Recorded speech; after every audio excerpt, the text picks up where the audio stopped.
आप लोग north India में रह रहे हैं तो मुझे आप लोगों से सहानुभूति है, क्योंकि इतनी ज्यादा ठंड है कि ठंडे पानी की पिचकारी वाली बंदूक दिखाकर भी लुटेरे लोगों को लूट सकते हैं। यहां पर बहुत जाड़ा पड़ रहा है।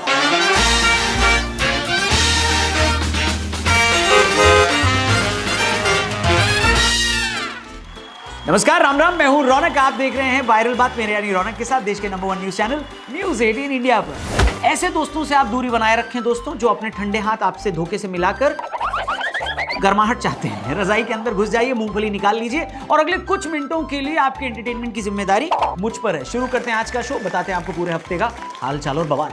एक्शन! बीएमसी चुनाव के नतीजे आ चुके हैं दोस्तों। जो हाल बिहार चुनाव के बाद था, जो सीन दिल्ली चुनाव के रिजल्ट के बाद था, जो माहौल हरियाणा चुनाव रिजल्ट के बाद था, वही माहौल अभी भी है। तू समझा? हाँ, नहीं, तू समझा नहीं। बीएमसी चुनाव के नतीजों के बाद ईवीएम को अगले 2-3 दिन तक हिचकी आती रहेगी, ऐसा सूत्र बता रहे हैं। चीटिंग करता है तो। बीएमसी चुनाव का कांग्रेस को कम से कम इतना फायदा तो हो गया कि अब पेट्रोल पंप पे जीरो चेक करने वाले मीम तो उन पे नहीं बन रहे हैं। हार गए पर सीटें तो आई। डोनाल्ड ट्रंप को मचाड़ों ने अपना नोबेल पीस प्राइज दे दिया। वो अवार्ड थैंक यू बोलते हुए ट्रंप को दे दिया। क्या हो रहा है भाई साहब दुनिया में? और ये तो लेवल आ गया नोबेल अवार्ड का। इससे अच्छा तो हमारे यहाँ पान मसाला वाले फिल्म अवार्ड्स देते हैं। थोड़ा तो जेन्युइन लगता है वो। You are a rude, terrible person. चचा ने जब कहा था, क्या कहा था चचा ने? अबे 26 में तो दुनिया खत्म है। तो लग रहा था कि बिल्कुल भी गलत नहीं कहा था। दुनिया की पॉलिटिक्स किस दिशा पटानी में किस दिशा में जा रही है वो बिल्कुल भी समझ नहीं आ रहा। अमेरिका कह रहा है कि ईरान पर अटैक करेंगे, लेकिन रूस के राष्ट्रपति पुतिन ने खुलकर अमेरिका को चेतावनी दी है कि ईरान पर हमला किया तो बच्चा नहीं अच्छा नहीं होगा। मतलब जिस हिसाब से पूरे देश दुनिया में माहौल चल रहा है, मैं आपसे रिक्वेस्ट करूंगा कोई भी लॉन्ग टर्म योजना मत बनाइएगा। इस वक्त आपके सारे प्लान गोवा के प्लान के जैसे हैं, खत्म, कैंसिल होने की पूरी संभावना है। ए भगवान, क्या जुल्म है। कैंसिल होने से याद आया, रिपब्लिक डे से पहले 21 जनवरी से राजधानी का एयर स्पेस बंद रहेगा, जिसकी वजह से फ्लाइट टाइमिंग्स अफेक्ट हो सकती हैं। अगर आप भी 21 से लेकर 26 जनवरी तक दिल्ली आ रहे हैं या दिल्ली से जा रहे हैं तो थोड़ा चेक कर लीजिएगा, वरना आपको एयरपोर्ट पर बहुत देर तक रुकना पड़ सकता है। और बहुत देर तक एयरपोर्ट पे रुकने का मतलब है कि कुछ खाना पीना पड़ सकता है। और एयरपोर्ट पे खाने पीने का मतलब है कि या तो आपको एफडी तुड़वानी पड़ेगी या लोन लेना पड़ेगा। अच्छा। ईरान में भारतीय एम्बेसी ने वहां रह रहे भारतीयों से कहा है, क्या कहा है? पहली फुर्सत में निकल। जी हाँ, उनको पहली फुर्सत में ईरान से निकलने को कहा गया है। और यह भी कहा गया है कि जो भी कमर्शियल साधन आपके पास अवेलेबल हैं, फटाफट उसको पकड़ो और अपने देश वापस लौट जाओ। भाई ये ट्रंप अंकल ने ना पिछले हफ्ते वेनेजुएला से भारतीयों को वापस भिजवाया, इस हफ्ते ईरान से भिजवा रहे हैं। असली घर वापसी तो चचा ट्रंप ही करवा रहे हैं। बात तो सही है। डोनाल्ड ट्रंप ने जो धमकी दी थी ना कि जो देश ईरान के साथ ट्रेड करेगा उस पर एक्स्ट्रा 25% टैरिफ लगाया जाएगा, उस पर चाइना ने पलटकर धमकी दी कि हम भी यूएस पर सैंक्शन लगा देंगे। इस पे तो बस यही कहना चाहूंगा कि खेलिए टैरिफ टैरिफ, बोलिए टैरिफ टैरिफ, कीजिए टैरिफ टैरिफ, अलुहा टैरिफ। ग्रीनलैंड के प्राइम मिनिस्टर जेम्स नीलसन ने कहा है कि अगर उनके पास ये चॉइस हुई कि वो अमेरिका के साथ जाना चाहेंगे या डेनमार्क के साथ, तो वो डेनमार्क का साथ देंगे। बिल्कुल सही जवाब। 7 करोड़। मैं तो कहता हूं एक बार आप अमेरिका वालों से भी पूछ लो कि वो अमेरिका और डेनमार्क में कहां रहना चाहेंगे, तो ज्यादातर लोग यही कह देंगे कि डेनमार्क में। गजब बेइज्जती है। Indian army chief general Upendra Dwivedi ji ने चाइना जो कि सक्सेना वैली पर दावा कर रहा था, उस दावे को डिसमिस किया है। मैं कह रहा हूं आपसे, आपको इतना ऊपर जाने की जरूरत ही नहीं। हमारी सेना चीन को क्यों जवाब दे रही है? चीन को अगर किलसाना है, थोड़ा तड़पाना है, थोड़ी मिर्ची लगानी है, तो सलमान भाई को बोलो बैटल ऑफ गलवान का अगला टीजर रिलीज कर दें, अपने आप ये काम हो जाएगा। दुनिया के नंबर 3 रैंक बैडमिंटन खिलाड़ी एंडर्स एंडरसन ने दिल्ली में हो रही इंडिया ओपन टूर्नामेंट से अपना नाम वापस ले लिया और कहा है कि वो इतने भीषण पोल्यूशन में नहीं खेल सकते। उनके हिसाब से जिस तरीके का पोल्यूशन दिल्ली में है, यहां पर इस तरीके का टूर्नामेंट नहीं होना चाहिए। उन्होंने इंडिया ओपन से लगातार तीसरा साल है जब अपना नाम वापस लिया है और उन पर $5000 का जुर्माना भी लगाया गया। मेरे हिसाब से कायदे से जुर्माना बैडमिंटन प्लेयर को नहीं, दिल्ली के नेताओं को चुकाना चाहिए, जिन्होंने दिल्ली की इतनी घनघोर बेइज्जती करवाई है। ये बड़ी अच्छी बात कही आप। रिसेंटली पासपोर्ट रैंकिंग में भारत का पासपोर्ट बेहतर हुआ। पासपोर्ट रैंकिंग में हमारे देश की रैंकिंग 80 नंबर पे आती है। हालांकि ये रैंकिंग पिछले साल के मुकाबले 5 पोजीशन बेटर हुई है, लेकिन ग्लोबल एवरेज के हिसाब से भारत अभी भी बहुत पीछे है पासपोर्ट रैंकिंग में। दुनिया का स्ट्रॉन्गेस्ट पासपोर्ट आपको पता है कहां का है? सिंगापुर का है। और सबसे खराब अफगानिस्तान का।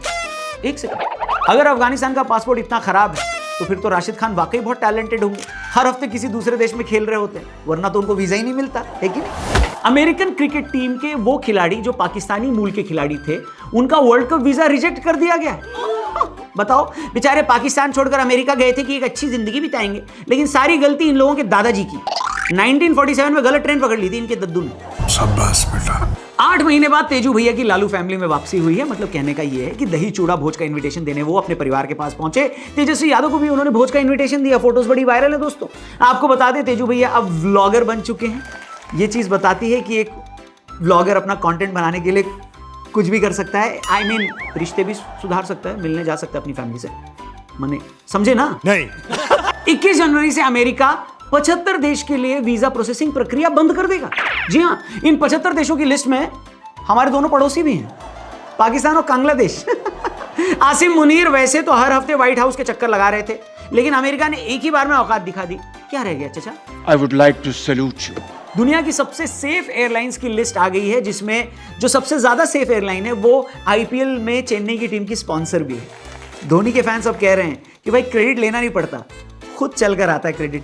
क्या बात है। इस बीच धोनी भाई सलमान खान के फार्म हाउस पर सलमान खान और एपी ढिल्लों के साथ मस्ती करते हुए दिखाई दी।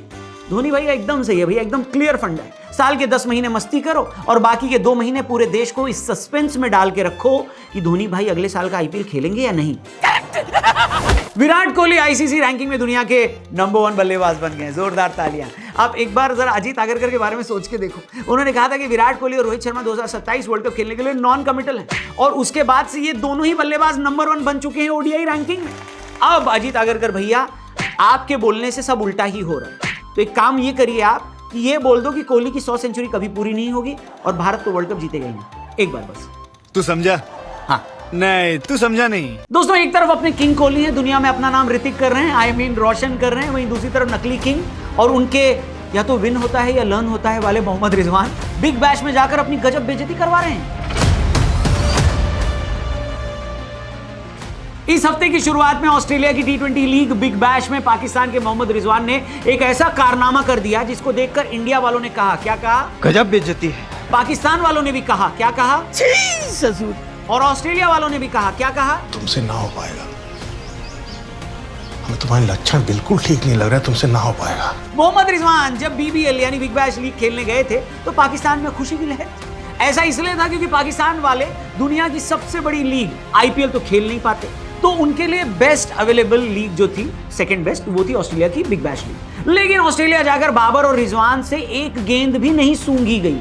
जी हाँ, बॉल पहले चली जाती थी, उनका बल्ला बाद में चलता था। ऐसा लग रहा था कि बीच में बल्लेबाज न भी रखो तो भी काम चल जाएगा, क्योंकि ज्यादातर तो यही हो रहा था कि गेंदबाज बॉल फेंकता था और फिर विकेट कीपर लपक लेता था। बीच में रिजवान और बाबर यही सोच रहे होंगे, क्या सोच रहे होंगे? मेरे को तो ऐसा धक धक हो रहा है। लेकिन फिर इस हफ्ते तो हद हो गई भाई साहब, जब मेलबर्न की तरफ से खेलते हुए रिजवान ने 23 गेंद में से 26 रन बनाए। टीम के कप्तान विल सदरलैंड इतना फ्रस्ट्रेट हो गए कि उन्होंने बाउंड्री लाइन पर जाकर रिजवान को वापस बुलाया। अंदर आ मत खेल, छोड़ दे, और खुद बैटिंग करने वो कप्तान चले गए। यानी बिना आउट हुए मोहम्मद रिजवान को आउट करवा दिया गया। ओ भाई, मारो मुझे, मारो। BBL की हिस्ट्री में मोहम्मद रिजवान पहले ऐसे विदेशी खिलाड़ी बने हैं जिनको रिटायर्ड आउट करवाया गया हो। आप सोचो, 23 गेंद में 26 रन तो आजकल लोग वनडे में भी बना ही लेते हैं और उसको स्लो मानते हैं, और ये आदमी ऑस्ट्रेलिया जाकर T20 लीग में बिग बैश में इतने रन बना रहे हैं। ऐसे में लोग गलत नहीं कहते कि मोहम्मद रिजवान और बाबर आजम ने पाकिस्तान क्रिकेट को बर्बाद कर दिया, और सिर्फ अपने लिए रन बनाते हैं ये लोग। क्योंकि पाकिस्तान में तो इन प्लेयर्स के अपने वो फैन हैं जो इनकी घटिया से घटिया परफॉर्मेंस को भी जस्टिफाई कर देते। लेकिन ये ऑस्ट्रेलिया गए तो सारी इज्जत ही लुटाए। ऑस्ट्रेलिया में रह रहे पाकिस्तानी बाबर आजम को देखने के लिए बहुत ज्यादा उत्सुक थे, और बाबर ने एक मैच में 40 बॉल में हाफ सेंचुरी लगाई।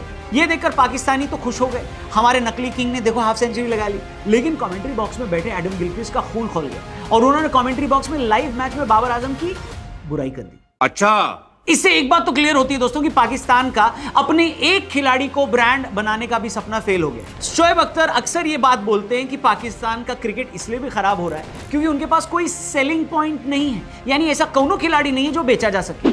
शोएब अख्तर की बात बिल्कुल सही भी है, और पाकिस्तान क्रिकेट बोर्ड बाबर आजम को उसी तरह से ग्रूम भी कर रहा था कि ये हमारा किंग बनेगा, लेकिन ये उनसे हो नहीं पाया। मेरा तो इतना लाइफ खराब हो गया है, इतना लाइफ खराब हो गया है मेरा।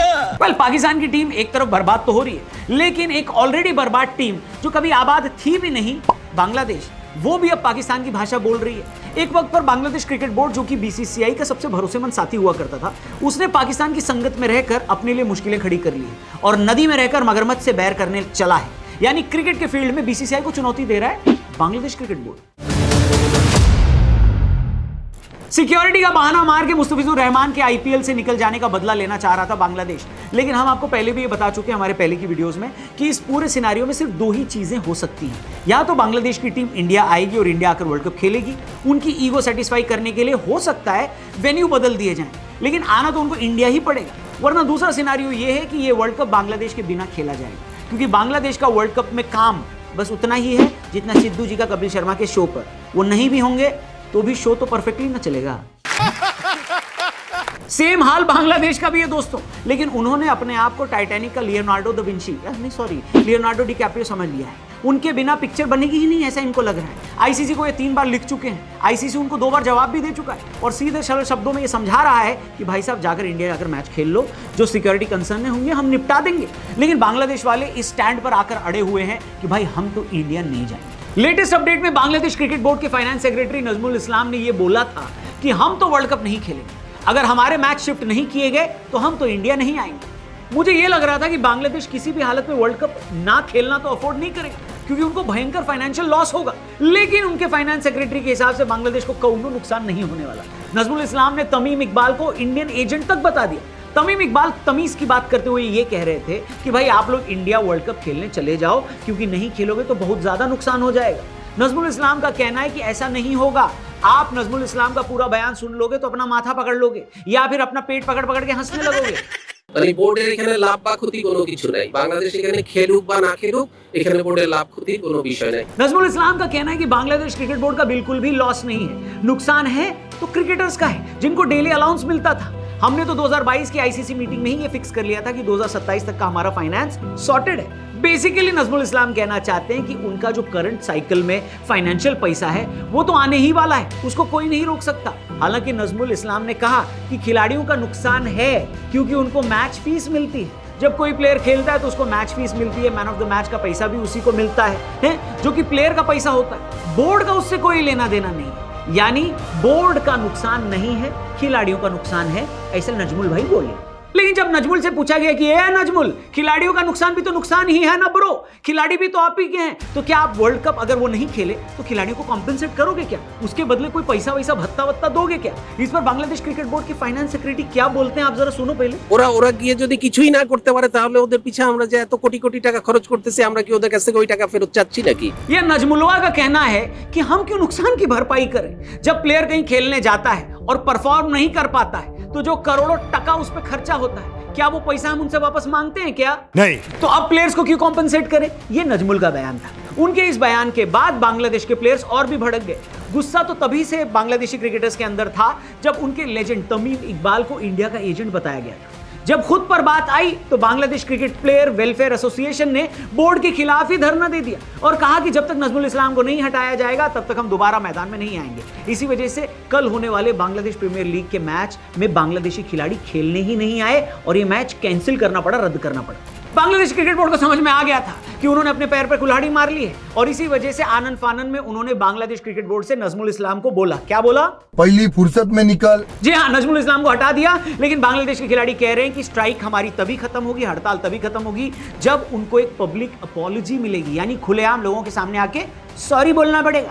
लेकिन बांग्लादेश क्रिकेट बोर्ड ये कह रहा है कि माफी तो भैया बंद कमरे के अंदर ही मांगेंगे, लेकिन पब्लिक अपॉलॉजी आपको नहीं दे पाएंगे। कैसे कैसे लोग रहते हैं यार यहाँ पर। हालांकि लेटेस्ट अपडेट ये है दोस्तों कि बांग्लादेश के खिलाड़ियों ने स्ट्राइक खत्म कर दी है और बांग्लादेश प्रीमियर लीग दोबारा चालू होगी। पर एक बात तो समझ में आ गई, इस पूरे एपिसोड की वजह से बांग्लादेश क्रिकेट बोर्ड को सबक तो मिला है, क्योंकि उनके जो खिलाड़ी हैं उन्होंने ये साबित कर दिया है कि उनको खेलना है, चाहे श्रीलंका में खेलें या इंडिया में खेलें, क्योंकि एक खिलाड़ी इसीलिए मेहनत करता है ताकि वो ग्लोबल स्टेज पर अपनी टीम को रिप्रेजेंट कर पाए। लेकिन उनका बोर्ड उनकी इसी मेहनत पर खुद इसका फल खाना चाहता है और अपनी पॉलिटिक्स के लिए इनको पीछे रखना चाहता है। इसीलिए प्लेयर्स का विद्रोह देखकर कम से कम मुझे तो अच्छा लगा। क्या बढ़िया था गुरु। वेल, देखने लायक होगा कि क्या बांग्लादेश के प्लेयर्स अपने क्रिकेट बोर्ड को इस हद तक झुका पाएंगे कि उनको इंडिया भेजने पर वो मजबूर हो जाएं।